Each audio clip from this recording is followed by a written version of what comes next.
Olá, seja bem-vindo ao Conexão.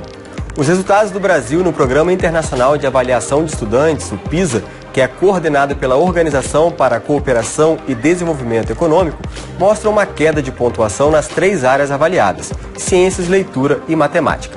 Em leitura, o desempenho do Brasil caiu de 410 para 407. Só para termos uma noção, os alunos de Singapura, que lideram o ranking nas 3 áreas avaliadas, obtiveram em leitura uma média de 535 pontos. No Conexão de hoje, vamos falar do incentivo à leitura de textos literários nas escolas. E vamos começar com quem entende do assunto. Contamos aqui com a presença do professor, escritor e crítico literário Silviano Santiago. E também da pesquisadora e supervisora da Cátedra Unesco de Leitura da PUC-Rio, professora Denise Ramalho. Obrigado aos dois pela presença. Eu começo com a Denise perguntando, por que é tão importante incentivar a leitura dos textos literários? Olha, o que acontece é que, através da literatura, você tem a oportunidade de trazer novos universos, novos pontos de vista e trabalhar com o aluno, ou com o jovem, de uma maneira geral, uma série de conexões. Quando você está dentro do texto literário, aquilo que é uma ficção, ela é fruto de um contexto histórico, de um contexto social, cultural, que pode e deve ser trabalhado. É uma experiência. A leitura, ela é uma experiência. Então, o trabalho com a ficção permite que o jovem, a criança, experiencie situações, paisagens, universos que não estão ali ao alcance dele, mas que estão inseridos na sua cultura, no seu contexto.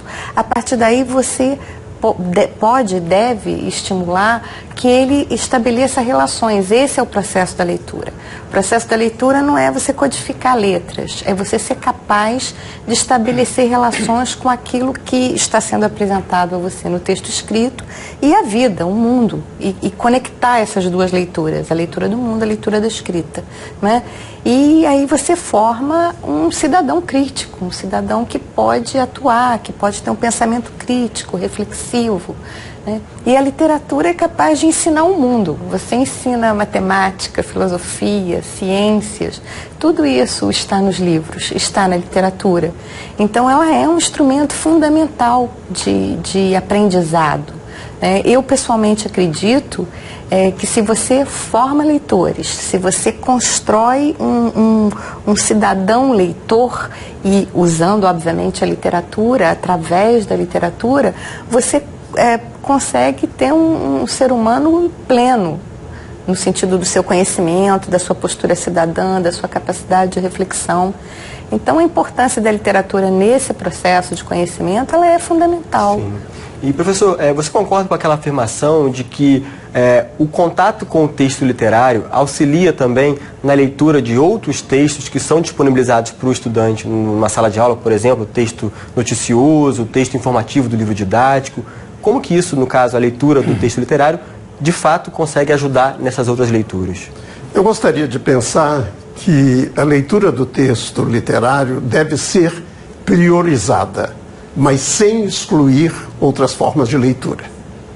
Quer dizer, eu acho que, a partir mais ou menos dos anos 70, começamos a ter uma compreensão de leitura que vai além da mera leitura, não é?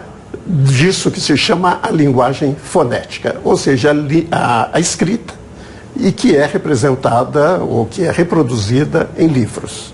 Quer dizer, quando a gente pensa de uma maneira mais rica a ideia de leitura, a gente se dá conta que a gente está lendo 24 horas. A gente está lendo pelo tato, quando você vai ao mercado, ao supermercado, e compra um melão ou um abacate.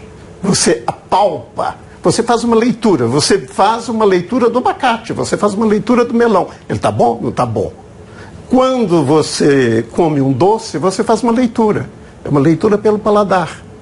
Entende? Você será capaz de dizer se aquele doce é bom, é amargo, não é tão doce, está estragado, está ruim, etc. Então, são muitos os olhos da leitura quando a gente tenta compreender a leitura através dos 5 sentidos. E aí, então, há um grande enriquecimento dessa priorização que foi dada à leitura fonética. Porque a leitura fonética, ela possibilita ao jovem em particular, e a qualquer pessoa em qualquer idade, que ela aprimore o seu meio de comunicação com o outro, com o mundo e até com a própria disciplina que ela se dedica. Quer dizer, se for um médico, ele aprimora a sua linguagem com o cliente. Se for um advogado, ele aprimora a sua leitura, a sua linguagem nos tribunais e assim por diante. Então eu tendo a ver que é uma necessidade de alargamento do conceito de leitura. E esse alargamento vale também para uma outra leitura do livro, em que você começa a ler no livro não só noções de psicologia, quer dizer, obviamente noções de um amador, né, que conhece a si mesmo, que conhece o outro, noções de história, que conhece a história do Brasil e até do mundo, dependendo do livro. Você lê um livro francês, vai ser a história da França. Noções também extremamente ricas sobre economia, sobre finanças, etc. E sobre a condição social também em determinada região, em determinada comunidade. Quer dizer, eu acho que todos esses elementos confluem numa leitura da literatura, porque a literatura é a soma disso tudo, senão não é literatura, será outra coisa. Ou uma carta, ou, entende? Sem desmerecer os valores de uma carta. Sim. Mas a literatura é porque ela concentra, né? Tem uma definição que eu gosto muito de literatura, que é de um Ezra Pound, quando ele diz: literatura é linguagem carregada de significado. E é isso que a gente busca, quer dizer, compreender aquele significado que nos é dado de presente, como um dom. Você recebe um dom, um grande escritor, você recebe um dom, porque ele te abre as portas do mundo. Sim. Bom, eu queria lembrar também, né, que a leitura também tem que ser estimulada em espaços, né, por exemplo, como bibliotecas das escolas, bibliotecas públicas, né? E é justamente sobre isso que a gente pode também trazer daqui a pouco a discussão, mas eu vou aproveitar para trazer aqui agora alguns dados do Censo Escolar de 2015, do MEC, que revelam que apenas 36% das escolas públicas e privadas têm bibliotecas e 22% delas têm salas para leitura. Aí eu pergunto para você, né, Denise, não basta ter livros e espaços para leitura, né? Porque além do espaço tem que ter o estímulo de visitação a esse espaço. Como que a gente pode fazer isso, estimular isso? Não, com certeza. Como a gente está falando aqui, a leitura ela é um processo amplo, né? Você tem leitura do mundo, você tem a leitura das imagens, você tem a leitura dos textos, e ela é plena quando você consegue fazer o que o professor Silvano estava colocando, que é estabelecer essas relações, né? Que é você relacionar, eu estou lendo um texto e eu relaciono com um filme que eu vi, com uma imagem que eu vi.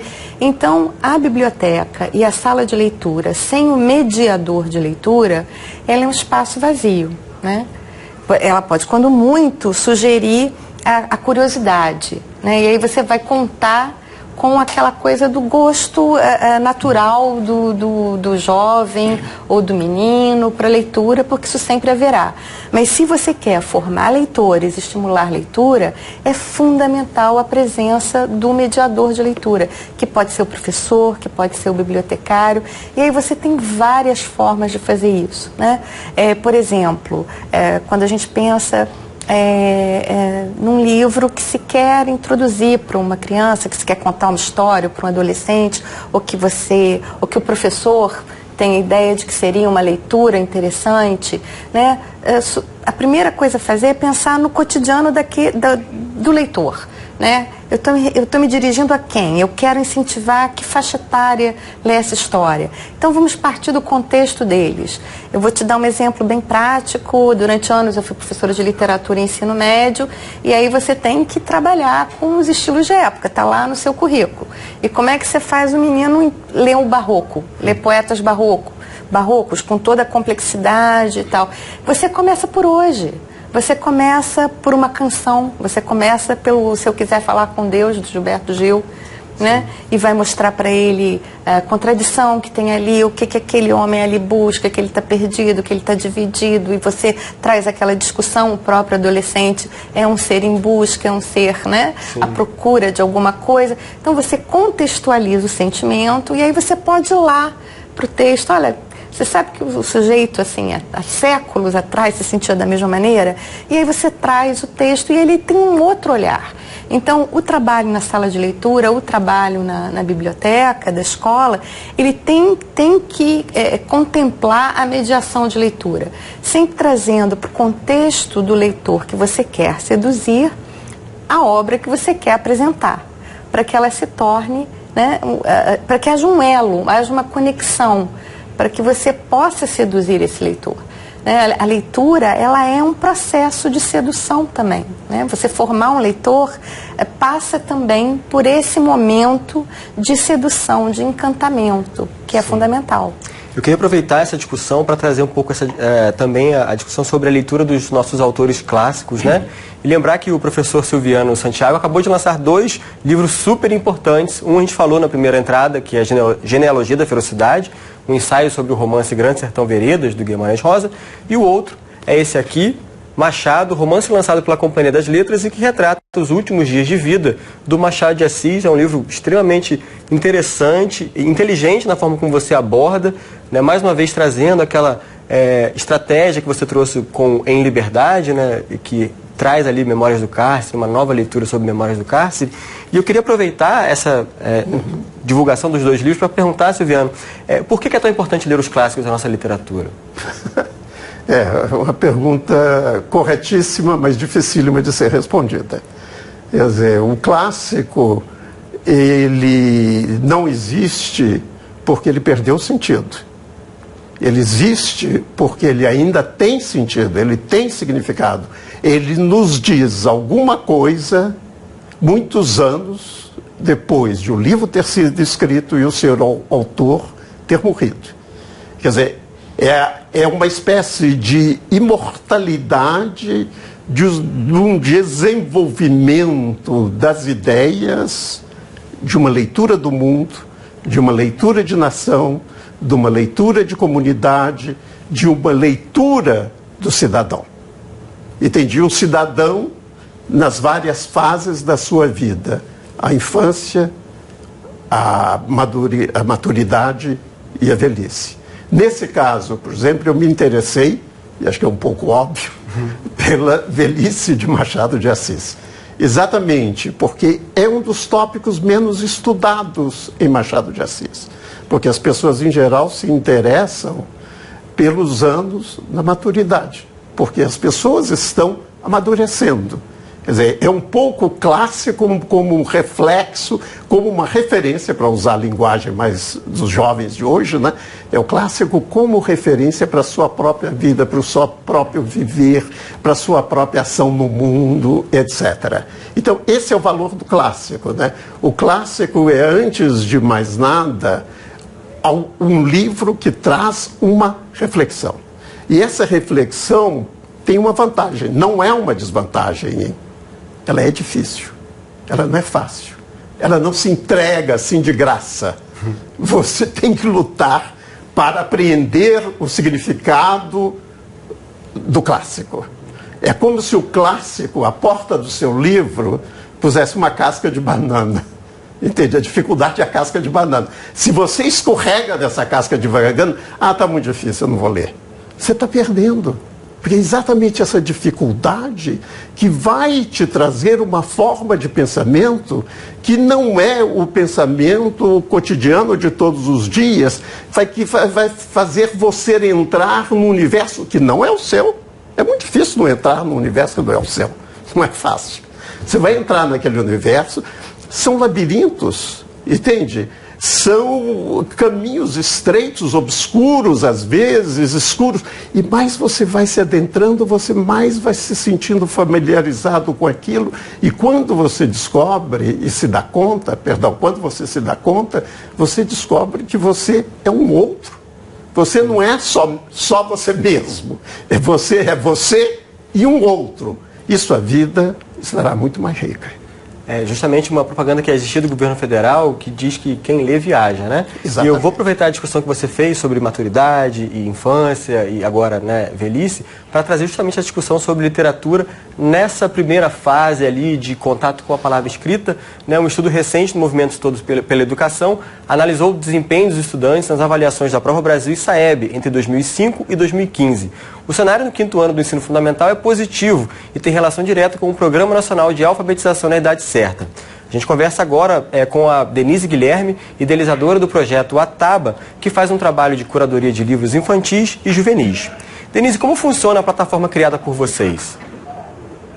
Oi, a nossa plataforma da Ataba funciona como um serviço de curadoria para aproximar os bons livros dos leitores e criar experiências de leitura que sejam significativas.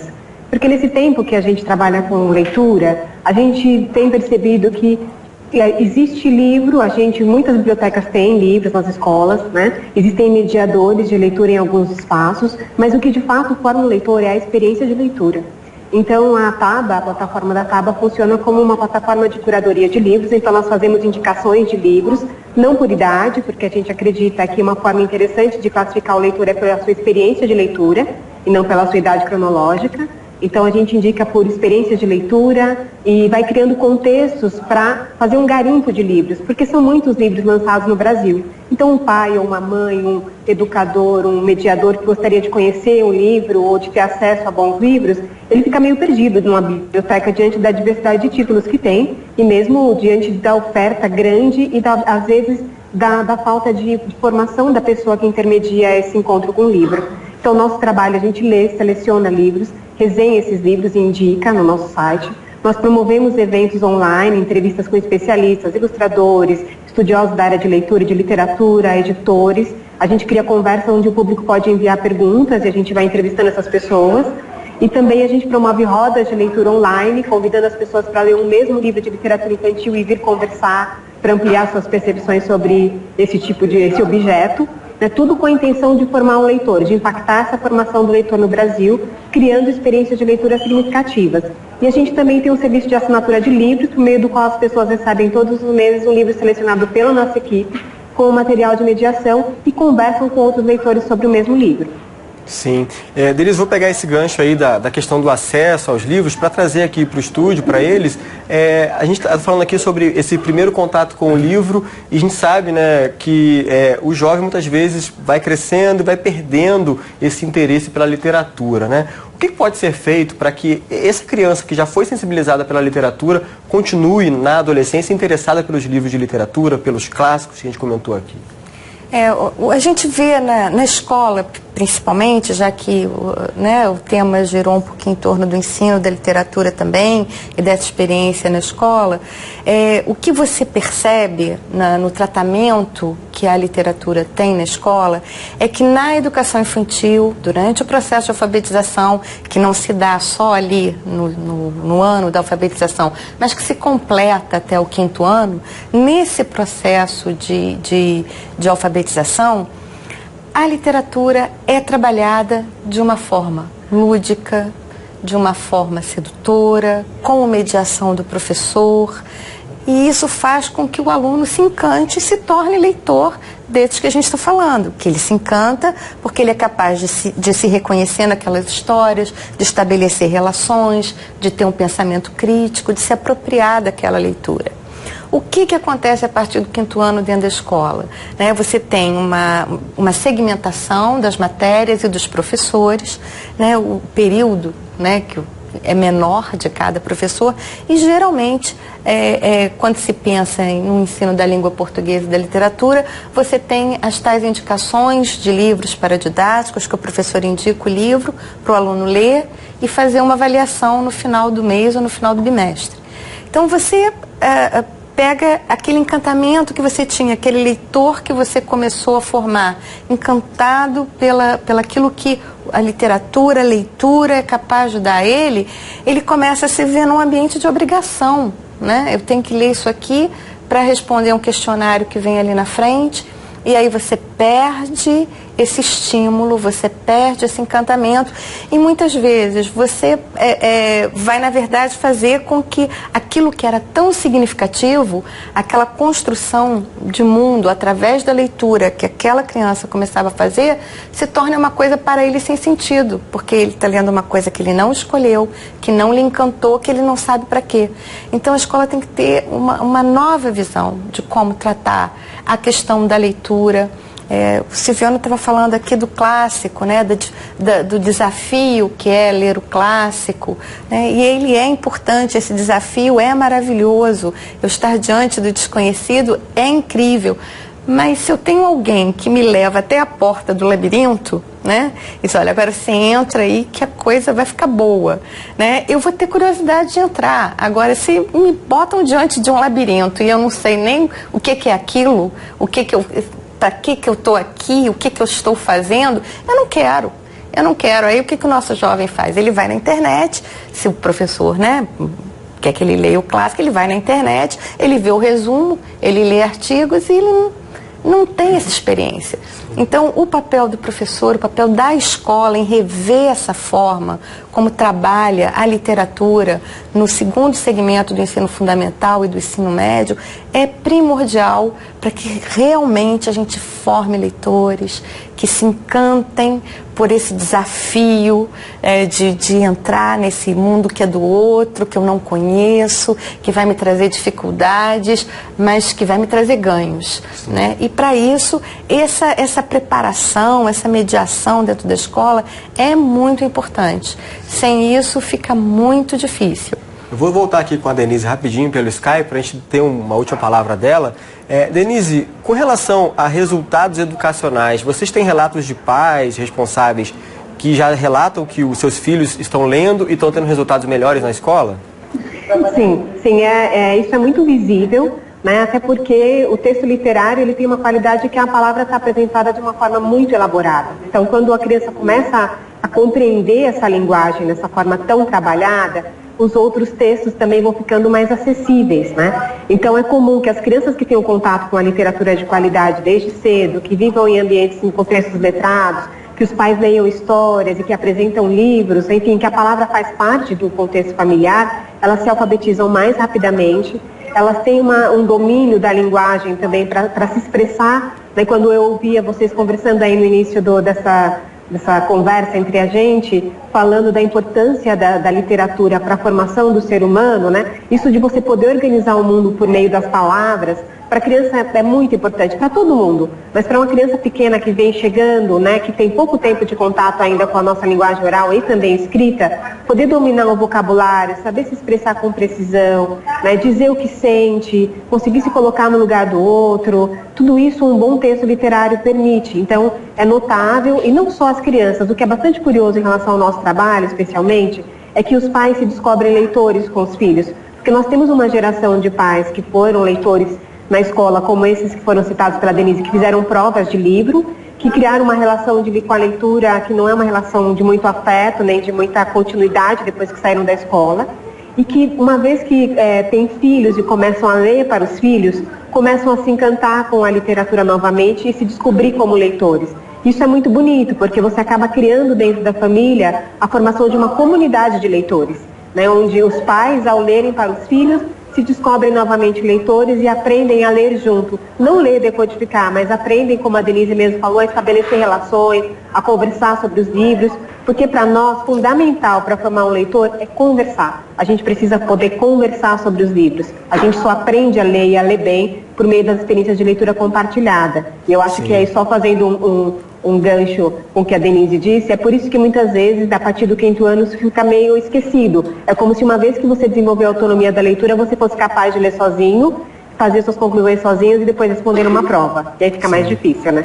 Denise, pelo adiantado da hora, eu tenho que terminar essa nossa conversa, mas agradeço muito e desejo sucesso aí ao projeto de vocês. Obrigada. Até a próxima. Até a Bom, próxima. gente, mais uma vez, né, o nosso tempo está acabando, mas eu quero agradecer muito a participação de vocês dois e uma próxima oportunidade de voltar a discutir sobre literatura. Muito obrigado. Agradeço.